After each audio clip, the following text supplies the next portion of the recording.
So, does anyone care to touch on this further? My name is Jerry. I left MAGA, and I'm here to talk about Epstein's world. Yeah, I got a lot of dirt on that scene, and it's frustrating me that people aren't talking about it. And after Prince Andrew got arrested, that was yesterday, the 19th of February, 2026, and I'm seeing all this MAGA cope. I got to deal with it. I got to go to it. I got to get to it. I'm My first installation of Epstein's World is this article from Whitney Webb on Unlimited Hangout. Leslie Wexner's Young Global Leaders. And this excerpt from her upcoming book, Whitney examines the Wexner Foundation's origins, the ties of Leslie Wexner's philanthropy, and Jeffrey Epstein to Harvard, as well as the now infamous Young Global Leaders program of the World Economic Forum. So, good old Les there. The following is an adapted excerpt from Whitney Webb's upcoming book, One Nation Under Blackmail, which actually has 2 volumes. It's a great read, and it is available. They are available on audiobook form. I'm currently muddling through it through volume one on Audible. Um, there's a lot going on, so it's hard for me to get much reading time in. But anyway, One Nation Under Blackmail, which examines the network behind Jeffrey Epstein and traces it back to the merging of American organized crime and intelligence beginning in the 1940s.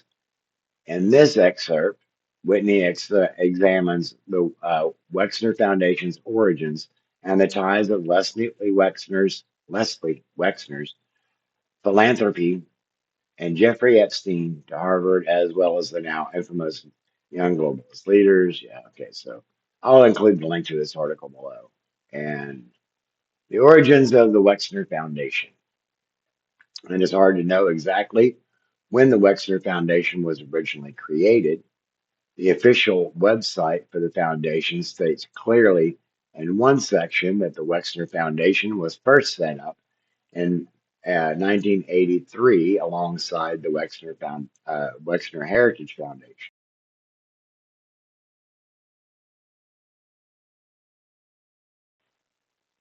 Pardon me. However, the 2001 obituary of Wexner's mother, Bella, states that she and her son created the foundation together in 1973. Regardless of the exact year, Wexner's mother, Bella, became the secretary of the foundation, just as she had with his company, The Limited, which Wexner wanted people to refer to as a joint philanthropy. Hang on a second. There we go. Try that. The foundation's website states that the original purpose of the Wexner Foundation was to assist emerging professional Jewish leaders in North America and mid-career political officials in Israel, end quote. Per the website, Wexner's main philanthropic endeavors were created after Wexner, quote, reached the conclusion that what the Jewish people needed most at that moment was stronger leadership, end quote. As a result, Wexner sought to focus his foundation's attention chiefly on the development of leaders. As a consequence of this, Wexner's programs have molded the minds and opinions of prominent North American as well as Israeli Jewish leaders who went on to work at the top levels of finance, government, and even intelligence. One of the Wexner Foundation's original advisors, and perhaps one of the most important, was Robert Hiller, who had previously been executive vice president for the Council of Jewish Federations and Welfare Funds. Robert I. Hiller was described in the article in the Baltimore Sun as a quote nonprofit leader who developed community fundraising strategies and was active in the Soviet Jewry movement. As well as being known as a community development leader, Hiller was also an executive with Community Chest of uh, Metropolitan Detroit in 1948. In that position, Hiller helped bring together corporations such as General Motors to create social service groups under an umbrella organization, a precursor to collective fundraising efforts today. In 1950, Hiller became the associate director of the Jewish Community Federation of Cleveland, and 6 years later, he also joined the United Jewish Federation of Pittsburgh. He would spend another 9 years in that position before this move to Baltimore. In his autobiography, Hiller wrote about his extensive dealings with various Israeli heads of state, saying, quote, I had pictures of every Israeli prime minister from David Ben Gurion to uh, Menachem Begin. I would have many more with Begin because he was the current prime minister. My favorite picture, however, it was to be hung, was taken in Washington, D.C. at a gala party where Mariana and I were with the then ambassador Yitzhak Rabin and his wife Leah. Hiller was extremely proactive when it came to seating suitable high-ranking candidates for appropriate positions in Jewish community organizations, a task that the Wexner Foundation would later reproduce on the grand scale via its various fellowship programs and subsequently apply to the worlds of business and government. One example of this matchmaking was the appointment of Larry Moses as assistant to Rabbi Maurice Corson. Corson is credited with having co-founded the Wexner Foundation with Leslie Wexner in 1983 per the foundation's website, and he served as its first president after Corson left the post. Moses stepped in to serve as the foundation's president. So there's Maurice Corson and Les Wexner. Hiller wrote in his autobiography, oops, Hiller wrote in his autobiography that he had personally enticed Moses to become Rabbi Carson's assistant, and this later resulted in Larry Moses becoming the executive vice president of the Wexner Foundation. When Hiller was 33 years old, he was presented with an opportunity to become a member of the Big 16, which was classed as an informal grouping of the 16 largest communities in North America, headed by prominent Jewish executive members. One of the people who Hiller connected with, the one of the people who Hiller connected with the Wexner Foundation was originally meant to lead the Big 16 Federation, Fern Ketelman.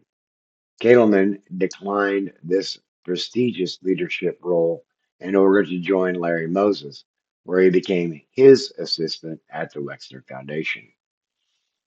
Hiller was revisiting his life while would state, I'm sorry, Hiller, while revisiting his life, would state, quote, one of the most stimulating relationships I had was with Wexner, Leslie, Foundation of Columbus, Ohio, and New York City. Rabbi Maurice Corson was the foundation president. My relationship with him started in Baltimore, where he had been a new rabbi for one of the city's largest conservative synagogues. He came from Philadelphia with an interesting background and credentials. Hiller goes on to write, he, Corson, however, seemed bored and uneasy with the routine of being a synagogue rabbi. When he and the congregation decided to part company, I assisted in getting him an executive position in the United Israel Appeal of Canada. He did so, he did so well that he was recruited to return to the USA in an executive position with International B'nai B'rith. And that's going to be something we're going to be coming back to at some point. Leslie Wexner met him through his work with B'nai B'rith, and when Les began to put together a formal foundation, he engaged Rabbi Corson as the chief executive. B'nai B'rith is a Jewish fraternal organization that was founded in the 19th century and is modeled on a secret society, leading some to compare the group to the Freemasons. Hiller went on to assist Corson in the initial stages of setting up the Wexner Foundation, while they put together a distinguished advisory group, with the group meeting in Columbus, Ohio and New York City. Hiller describes assisting Corson in creating the foundation, which Hiller called, quote, an unusual foundation with its own agenda and programming, end quote. Hmm. After several years of service to the Wexner Foundation, Hiller retired from his consultancy role and was placed by Philip Bernstein, the former executive of the Council of Jewish Federations and Welfare Funds, the CJF. Now, it makes sense to examine Rabbi Maurice S. Corson himself. Corson was a prominent Jewish educator who, as previously mentioned, already had associations with various Jewish welfare organizations prior to serving as co-founder and then president of the Wexner Foundation. Corson had been ordained as a rabbi in 1960 through the Jewish Theological Seminary after previously studying at the University of Cincinnati, where he graduated in 1955. By 1964, Corson had become the president of the Religious Education Society in Seattle, and he remained in position until 1966. Over the following decades, he began working for the Zionist Organization America in Atlantic City, and shortly thereafter became the senior rabbi of the Chizuk Amuna congregation, a position he held from 1976 until 1979. Around this time, Hiller helped Corson get an executive position with the United Israel Appeal of Canada, where he went on to work for only a year before joining B'nai B'rith. Once recruited into serving a leadership role within the influential secret society, Corson worked as director of development for B'nai B'rith International, based in New York City, between 1980 and until 1985. During this very period, the board of overseers of B'nai B'rith included Edmund Safra, a notorious banker with close ties to Robert Maxwell and later Jeffrey Epstein; Edgar Bronfman, scion of the family behind Seagram's, whose fortunes have long been tied to organized crime; and Max Fisher, a Detroit businessman who relaunched the Jewish Agency, worked as a private diplomat on Israel matters, and later served as a mentor to Leslie Wexner. As noted previously, while Corson was at B'nai B'rith, he first met Leslie Wexner, who persuaded him to co-found the Wexner Foundation, per the version of events on the foundation's website. Although he had been recruited by Wexner and subsequently left the B'nai B'rith organization, Corson became a member of the executive committee of B'nai B'rith Hillel Commission in Washington in 1987. Another key figure who is important to mention is the co-founder of the Wexner Foundation, Rabbi Herbert A. Friedman. Depending on which part of the Wexner Foundation site you visit, that foundation is listed as having been founded in 1983 or 1985. However, Friedman is clearly listed as the co-founder of the foundation and and as having served as its president for a decade.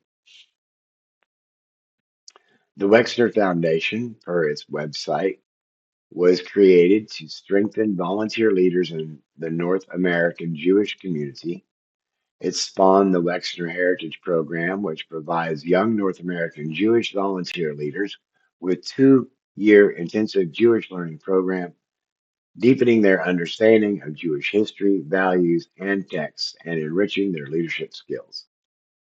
Hang on, I need to get a sip of my coffee.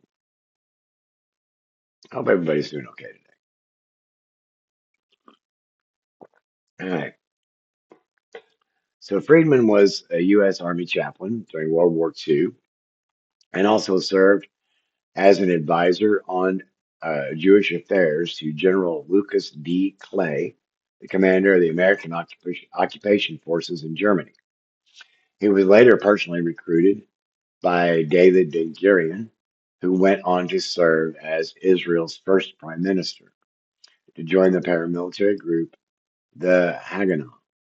The Haganah was a precursor to the Israeli military and was armed in large part by organized crime linked networks.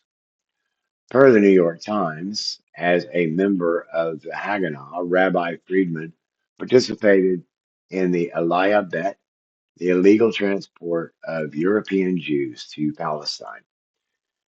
From 1954 to 1971, Friedman was the chief executive of the United Jewish Appeal, the UJA, and in that role raised more than $3 billion to support the fledgling state of Israel. Interesting. I'd forgotten that. During this period, the UJA was uh, intimately involved in the relaunching of the Jewish Agency by Wexner's mentor, Max Fisher, in 1970. Fisher was also intimately involved with the related United Israel Appeal. Throughout the 1980s, Wexner was one of the largest individual contributors to the United Jewish Appeal in America, and after creating the Wexner Foundation with Friedman, Wexner became UJA's vice chairman. While Wexner was serving in these capacities, he was also engaged in closed door meetings with the highest levels of Israeli leadership, not just about philanthropy, but also about the business interests or about his business interests. One specific meeting saw him meet with the top Israeli government officials about Chinese and Israeli interests working with his company, The Limited, to establish factories in the occupied Golan Heights. Hmm. Notably, the Wexner Foundation was direct and I'm sorry, let me try that again. Notably, the Wexner Foundation has direct and controversial ties to at least one former Israeli head of state, Ehud Barak, who was intimately involved with Jeffrey Epstein and an alleged participant in his sex trafficking operation, as reported by Israel Today in 2019. Barak's ties to the Wexner Foundation became an issue only after right wing journalist Errol Siegel called last October to investigate the $2.3 million research grant Barak received from the Wexner Foundation, which has in turn for years been the beneficiary of Epstein's financial contributions. According to Siegel, the grant under question was given to Barak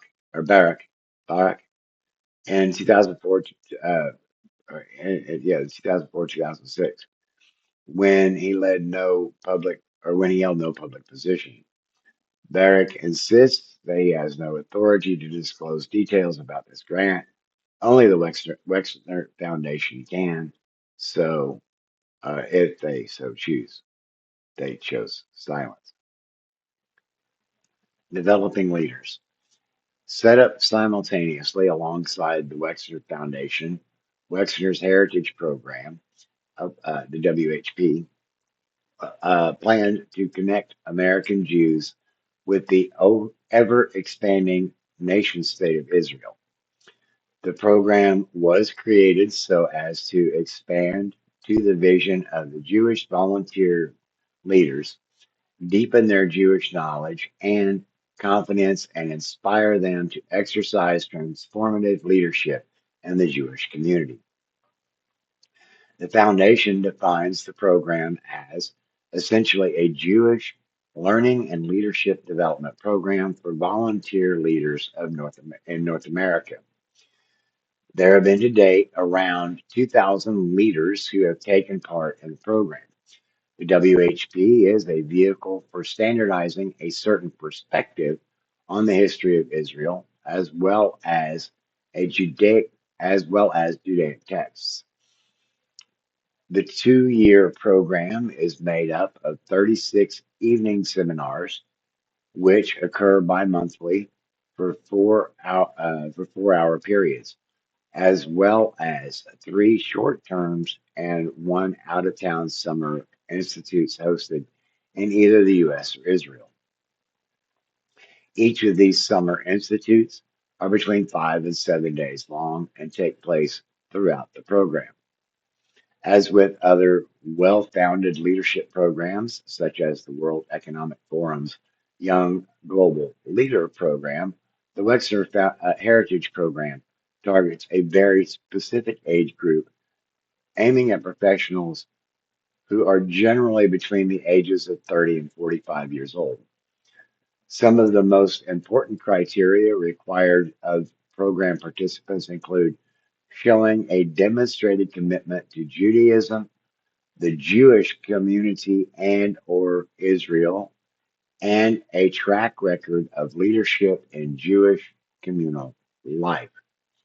The Wexner Foundation website claims that 2,300 alumni of the Wexner Foundation program are top lay leaders at the local, national, and international levels.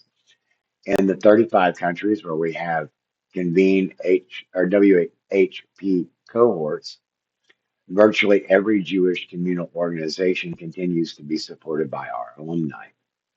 They become presidents or chairs of synagogues, federations, JCCs, Hillels, day schools, camps, and more.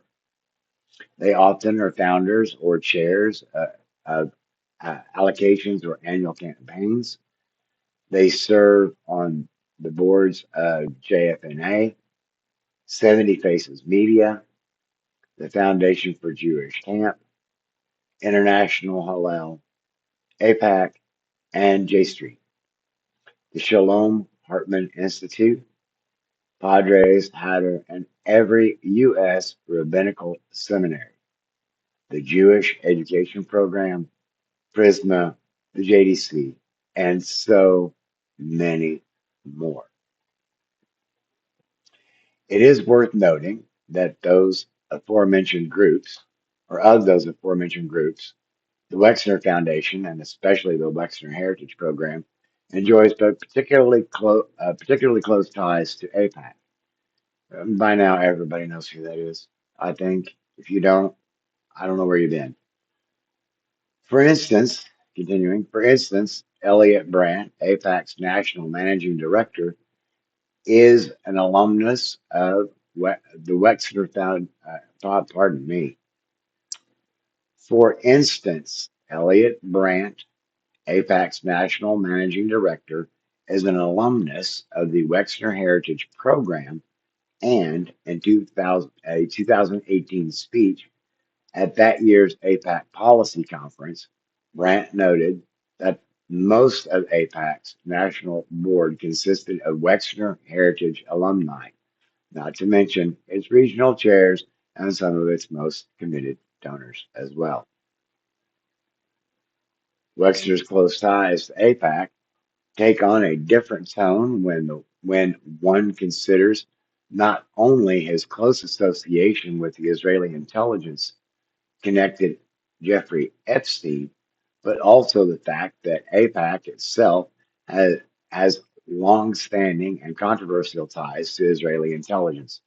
For instance, APAC was at the center of an Israeli espionage scandal in the U.S. in the mid 1980s, as well as again in 2004, when a high-ranking Pentagon analyst was caught passing highly classified information over to Israel's government via top officials in APAC, despite expensive, particularly in the latter case.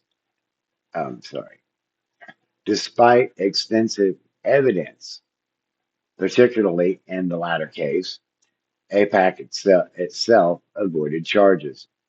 As journalist Grant Smith noted at the time, the Department of Justice's chief prosecutor on the APAC espionage case, Paul McNulty, was suddenly and inexplicably promoted within the DOJ after he backed off on criminally indicting APAC as a corporation, end quote.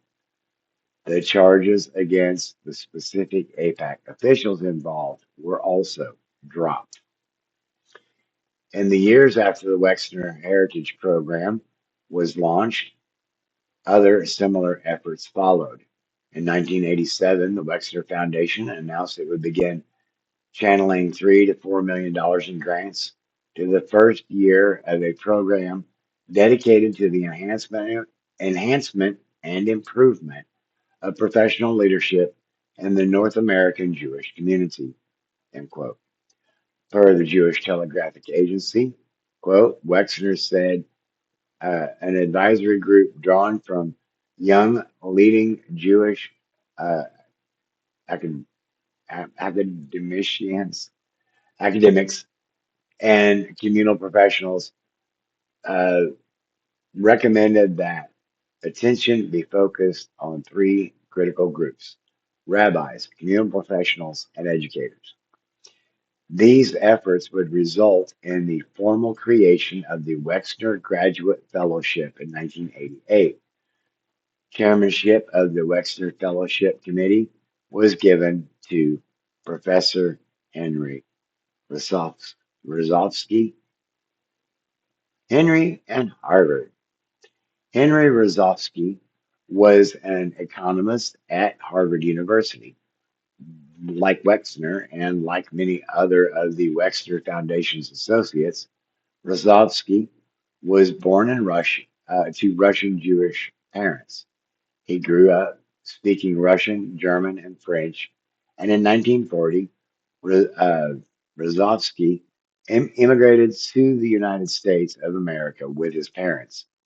During World War II, he served in the counterintelligence corps of the United States Army. He became a naturalized citizen 9 years later. The same year, he received his Bachelor of Arts degree from the College of William and Mary Public Research University in Williamsburg, Virginia, followed by his PhD from Harvard in 1959. Rozovsky taught overseas as a visiting professor in Japan at Hitohabashi and Tokyo universities, and subsequently taught Japanese studies, economics and history at the University of California at Berkeley until 1965. He also taught at the Hebrew University of Jerusalem in Israel, again as a visiting professor, as well as working as a consultant with the United States government, the Asian Development Bank, the World Bank, and UNESCO. Rozovsky settled down into his eventual career at Harvard in 1965 and brought with him the intention of making Jewish life at Harvard flourish. In 1978, Rozovsky had helped to establish the Center for Jewish Studies, which was led by Harry Wolfson, the first chairman of the Judaic Studies Center at any American college. Rozovsky was the first Jew to serve on the board of of the Harvard Corporation. Rozovsky's wife, Mitza Rozovsky, also had a presence at Harvard, and in 1986, during Harvard's 350th anniversary celebrations, she wrote a piece entitled The Jewish Experience at Harvard and Radcliffe, which traces the Jewish history at that university back to the 1720s. Rozovsky developed a close relationship with some key faculty members at Harvard, including U.S. Treasury Secretary and Harvard President Larry Summers. In 2017, Summers stated in a video tribute to Rozovsky the following quote, 35 years ago, I sat in your office as a young recruit to the Harvard faculty, and I was trembling with the majesty of it all, he said. Continuing, over time, I became less intimidated and came to value your wisdom and experience. Rozovsky became involved with the Wexner Foundation in 1987 when the Wexner Foundation announced the aforementioned initiative to recruit, support, and retain the highest quality professional leadership in the American Jewish community through grant making to individuals and institutions. Those individual grants were awarded as Wexner Foundation fellowships, and the foundation appointed Rozovsky to serve as the chairman of the Wexner Fellowship Committee. I need another sip of coffee.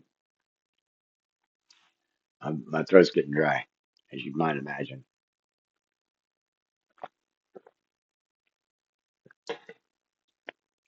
Rozovsky was prominent as well as connected by the time Wexner approached him with his connections, including Israeli politicians and heads of state like Menachem Begin,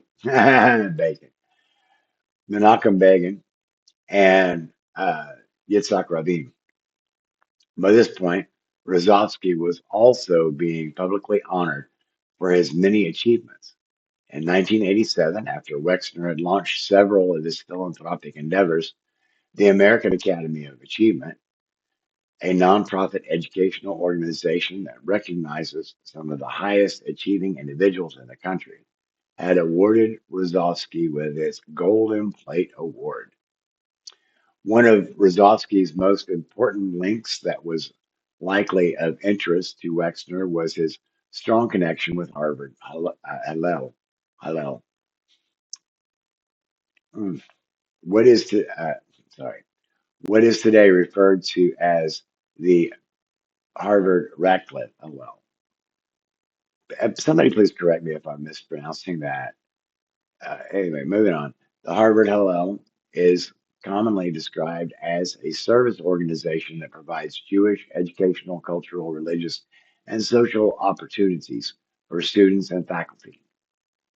Rozovsky had been a key player in paving the way for Hillel's relocation for a simple home on the outskirts of campus to a location at the heart of Harvard life.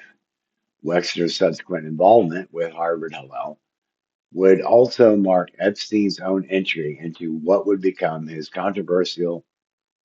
uh, controversial and intimate relationship with this prestigious university.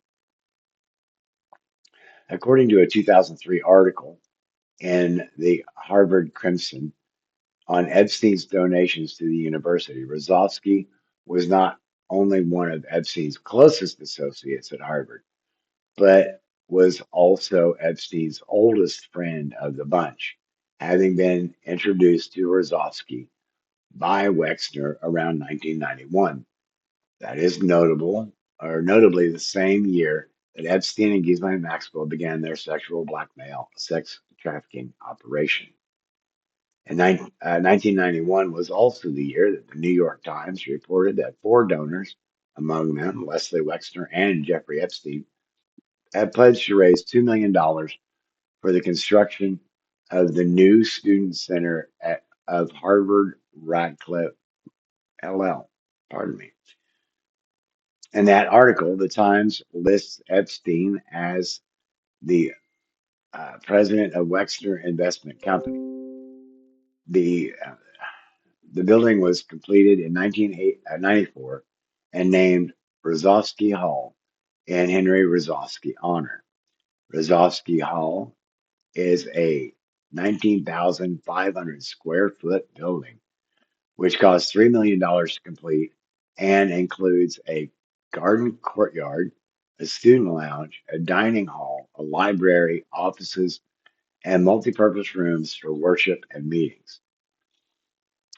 After Epstein's 2019 arrest, Hillel executive Rabbi Jonathan Steinberg claimed that Epstein had merely facilitated a gift that was actually donated by the Wexners and did not involve Epstein's personal money. However, a now absent plaque on the building cited the Harvard Crimson in 2003, named both Epstein and Wexner as donors responsible for funding the center's construction. Steinberg did not note that, or did note, I'm sorry, Steinberg did note that Epstein did donate $50,000 to Hillel in 1991, the same year that the gift for the construction of Rozovsky Hall was also made. The following year, records from Harvard's Office of Alumni Affairs and Development revealed that Epstein was courted as a potential donor by the university, with Harvard's most senior leaders first officially meeting with Epstein to seek his support.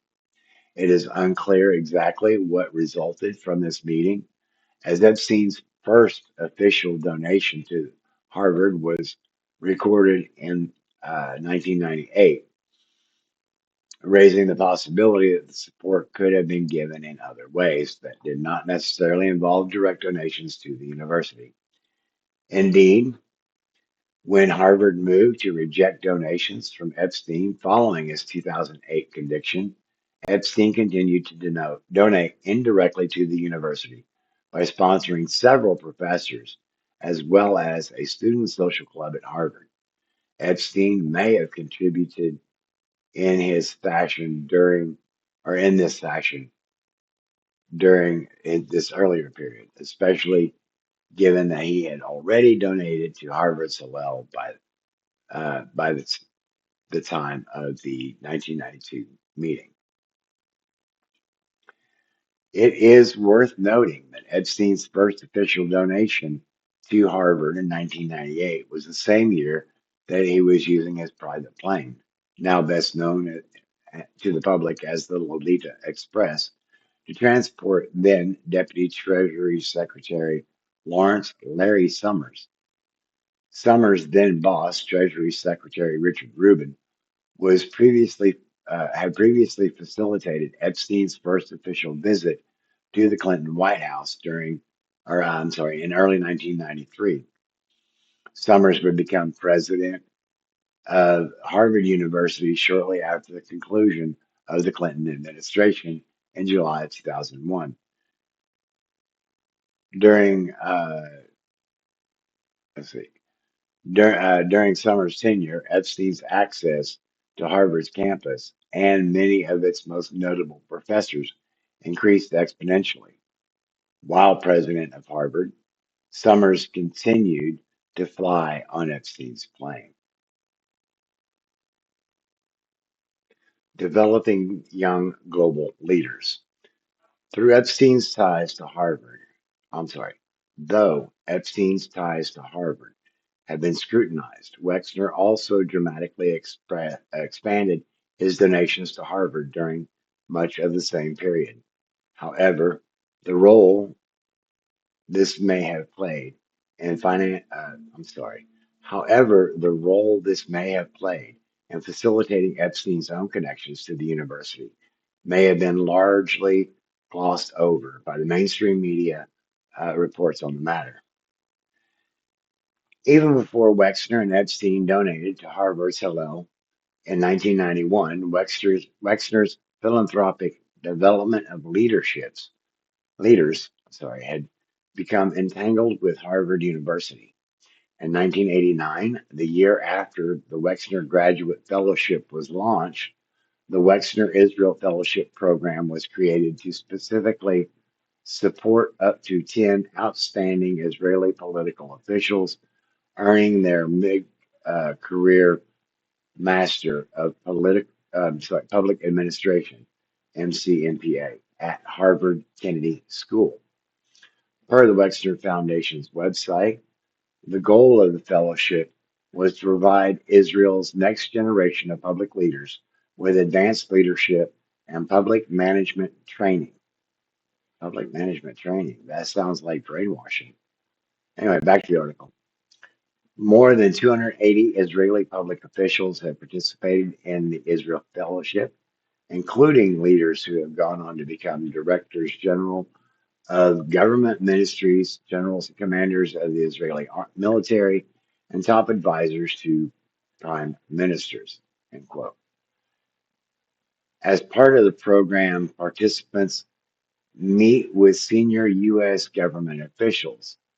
Wexner Israel Fellows also commit to returning to Israel and remaining in the public sector for at least 3 years after completing the program.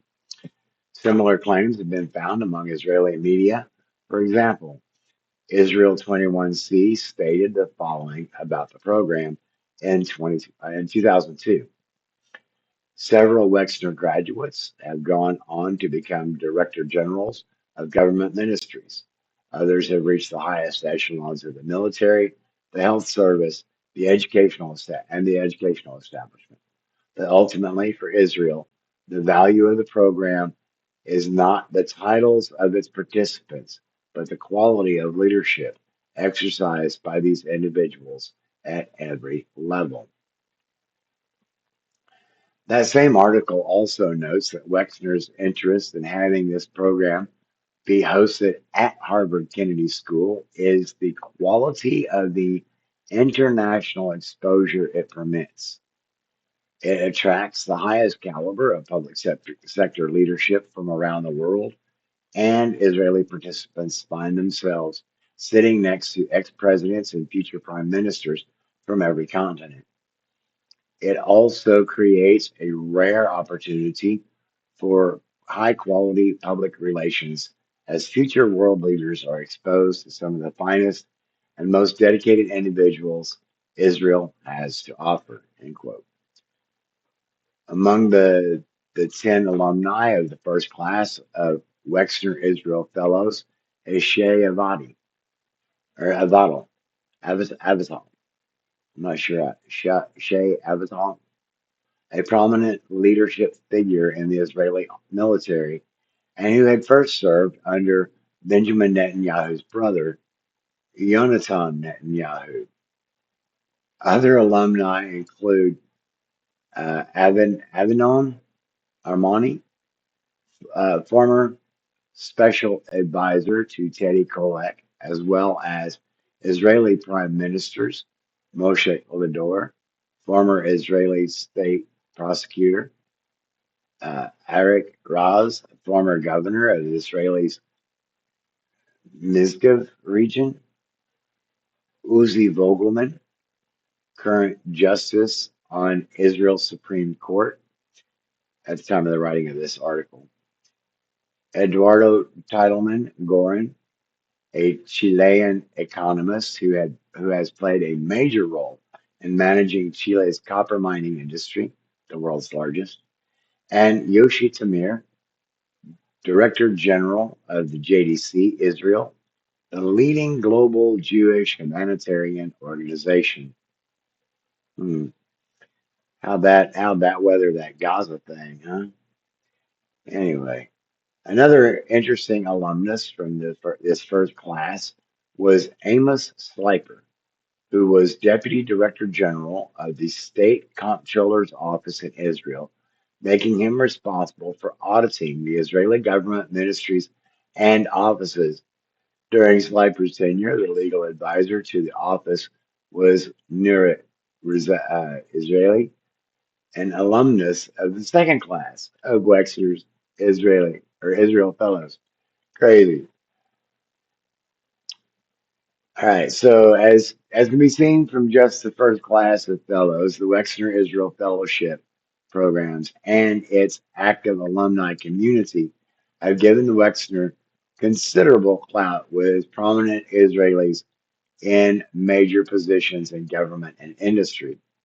Years after this program was launched, it was it has since expanded to include the Wexner Senior Leadership Program, which leverages the training and scholarship of the Harvard Kennedy School to strengthen Israel's public service leadership and spur innovative collaborative projects across government departments and agencies. End quote.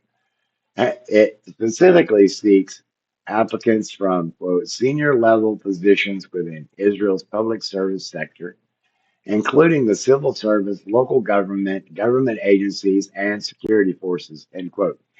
And those are all sectors that Israeli military will retire into. Just saying. Back to the article. Thus, even before the 1991 donation by Wexner and Epstein, Wexner was actively bringing prominent Israelis, many with careers in Israel's national security apparatus or in the public sector, to study at Harvard's Kennedy School. In the years that followed, Wexner would become one of the guiding forces behind this particular school and would have even greater influence over the development of leaders in at the institution. Shortly before Larry Summers became Harvard's president, Leslie Wexner, via the Wexner Foundation, funded the creation of the Harvard Kennedy School Center for Public Leadership, CPL. The CPL is described as a premier training grounds for emerging public leaders in the United States. The longtime director of CPL, who was likely chosen with direct input from Wexner, is David Gergen, an advisor to former presidents Nixon, Ford, Reagan, and Clinton. Holy cow. Gergen has also had a parallel career in journalism, and in the late 1980s, he was chief editor of U.S. News and World Report, working with publisher Mort Zuckerman. Zuckerman was a close associate of Epstein and bought the New York City Daily News after the death of its previous owner, Robert Maxwell. Gergen is also a longtime member of the Council on Foreign Relations and the Trilateral Commission, where Epstein also had memberships. Okay, so it's been a really long time since I've read this article. Really long time. Wexner's contributions to Harvard's CPL reached 19.6 million in 2006 and totaled more than $42 million in 2012. Notably, during this period, Jeffrey Epstein, one of Wexner's closest associates until they parted ways between 2007 and 2008, which backs up Wexner's testimony on that detail, was also making major connections and gaining unprecedented access to the school. In 2006, when the Wexners announced the additional donation of 6.8 million to CPL, Gergen was quoted by the Harvard Crimson as saying, "It has been a great personal privilege to work with Les and Abigail Wexner over the past half dozen years at the university and beyond. They are both leaders in their own right, people of vision, imagination, and keen dedication to advancing the quality of public life. They have been wonderful partners." Where I come from, partner is not a lightweight term. That implies some serious business. Anyway, in 2014, Gergen participated in the Wexner Foundation's 30th anniversary gala, hosting a session where he interviewed former Israeli Prime Minister Shimon Peres at length. Before Epstein's second arrest. Before Epstein's second arrest, the Wexner dominated CPL saw Epstein associates like Glenn Dubin and Leon Black creep into its top leadership bodies. For example, Dubin had become a member of CPL's advisory council, which Leslie and Abigail Wexner co chaired. Both Wexner and Dubin were pressured to remove themselves from the council after Epstein's second arrest and subsequent death and departed in February 2020. At the time, The Harvard Crimson noted that the chief of staff to then Harvard President Lawrence Bacow, uh, Patricia Bellinger, had been added to the board of directors of Wexner's L Brands, the current corporate name of the limited. Also at the time, Dubin had been named in court documents as one of the men Virginia Giuffre was forced to have sex with when she was under Epstein's control, with another big Harvard law professor emeritus, Alan Dershowitz. In addition, as noted by the Crimson, a quote, former manager of the Dubin household, Ronaldo Rizzo, recounted his encounter with a 15-year-old girl allegedly trafficked by Epstein, who was brought to the Dubin's house in 2005, end quote. In 2010, Dubin had donated $5 million to the CPL to create his own fellowship aimed to aimed at developing leaders called Dubin Graduate Fellowships for Emerging Leaders. In another example, Leon Black of Apollo Global Management and those philanthropic fam and whose philanthropic family foundation was also managed by Epstein for years, was the CPL's leadership council. Black, however, did not resign his post after the Epstein scandal became a national concern. However, after Wexner and Dubin had left their positions on the advisory council, Black's connection to Epstein resulted in considerable media scrutiny as well as the internal investigation by Apollo. As of 2022, Black is no longer listed on the CPL's website as a member of its leadership council. In 2006, plans were made for the Wexner funded CPL to team up with the World Economic Forum's Young Global Leaders program. The World Economic Forum, which describes itself as the preeminent facilitator of public private partnerships on the global scale, originally created what would become Young Global Leaders in 1992 under the name of Global Leaders of Tomorrow. It was rebranded as the YGL program in 2004. In recent years, the forum and its YGL program have become infamous in some circles, specifically after a clip of the forum's chairman, Klaus Schwab, went viral. In that clip, Schwab states the following of the YGL program. I have said, or I had to say, then I mentioned names like Mrs. Merkel, even Vladimir Putin, and so on. They all have been young global leaders of the World Economic Forum. But what we really, but we are really proud of now, I'm sorry, but what we are really proud of now with the young generation, like Prime Minister Trudeau, President of Argentina, and so on, is that we permeate the cabinets. It is true in Argentina and it is true in France now. Notably, that clip comes from a 2017 discussion between Klaus Schwab and the CLP's David Gergen that took place at the Harvard Kennedy School. And in the introduction to that discussion, the close ties between Harvard Kennedy School and the World Economic Forum are highlighted, and it is also mentioned that the YGL participants are also present and attending the Harvard Kennedy School for an executive session. Gergen, in addition to his many roles and appointments, is also formerly a board member of the Schwab Foundation for Social Entrepreneurship. Sorry about that. Social Entrepreneurship, which Klaus Schwab was co-founded with his wife in 1998, and is also an agenda contributor to the World Economic Forum. The link will be below. You can, if you want to watch the clip, you can.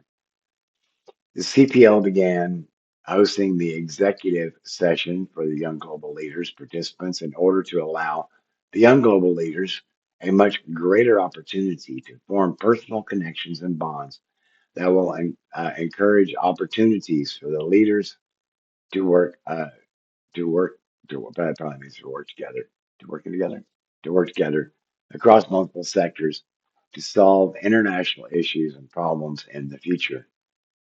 This sounds like a highly demanding training program, extremely specialized. And if it wasn't just a 2-year training program, I would say it sounds an awful lot like Scientology. Anyway, moving on. These executive sessions were designed to be hosted by the Kennedy School of Government, and a significant amount of the funds raised were connected to the Clinton Global Initiative.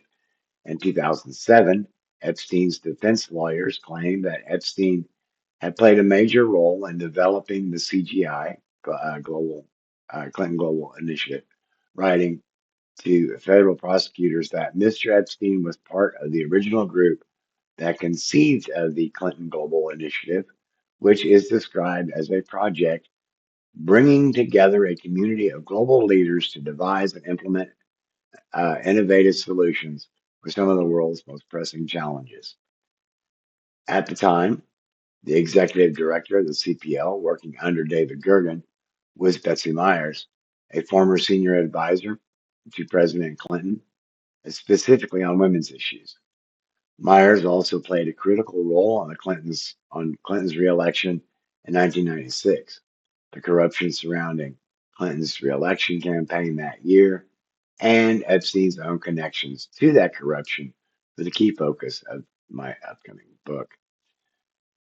Klaus Schwab's now famous Penetrate the Cabinets quote may offer insight as to Leslie Wexner's own interests over the decades in developing leaders in America and Jewish communities in Israel and beyond. Now, hang on, I gotta back this up. Klaus Schwab's now infamous Penetrate the Cabinets. That sounds like it might have been the inspiration as a counter move, so to speak, for the movement that is Project 2025. And it's probably I bet you Project 2025 is linked to all this. Anyway, um, let's see. Where was I? Oh yeah. With nearly 40 years focused specifically on training men and women to influence training men and women of influence in American Jewish society, as well as in Israel's government and private sector. Ideas and policies that benefit Wexner both personally and professionally have been instilled into generations of leaders and influencers who then go on to influence many others.